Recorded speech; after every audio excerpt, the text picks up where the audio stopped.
Никој ништо нема може на самоволието на судскиот совет. Се останува на членовите сами да се одважат и да си дадат оставки, бидејќи само така би се решила нелегитимноста на највисокото судско тело.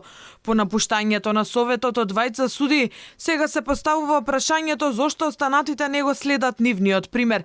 Универзитетската професорка Ана Павловска Данева за телевизија Алфа објаснува дека доколку секој од членовите собере храброст да го напушти телото, постапката за назначување ќе биде многу пократка. Во спротивно, прво ќе треба да се изберат нови двајца членови. Воедно би можело да бидат разрешени овие тројцава што останаа внатре и што се уште работат, не баре ништо не се случило спротивно на законот, не баре се е нормално и уште фино вчера се поздравија со своите колеги на кои речиси на директен начин им рекоа дека не се согласуваат со нивното работење. Од друга страна, за членовите изгласани од страна на претениците, собранието може да покрене интерпелација, па конечно да се изберат правници докажани во професијата.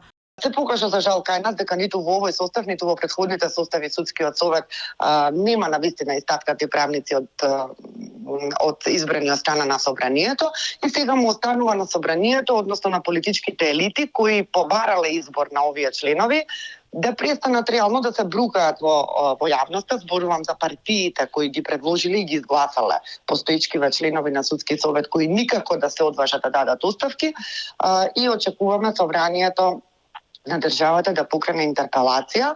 Професорката укажува дека после таквите случувања во Советот, за секоја одлука која ќе се носи во иднина од овој состав ќе има простор за сомнеш.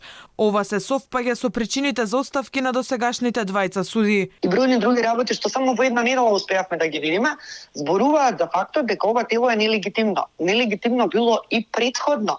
И пред да можеме да ги воочиме овие слабости, зашто сега само потврдува изјавата на судиката на Врховниот суд која што го напушти овој орган. Да, на вашето прашање, дали ќе постои сомнеш, ќе постои голем сомнеш за секоја идна одлука донесена од овој орган, кој велам веќе не ја ужива довербата во јавноста, а и се поставува отворено прашањето за неговиот легитимитет. Оставките на членовите во Советот, правната фела и на владините ги очекуваат со денови, но наместо тоа највисокото тело во судската власт продолжува да функционира како јавноста да не види ништо од незаконското работење и постапување.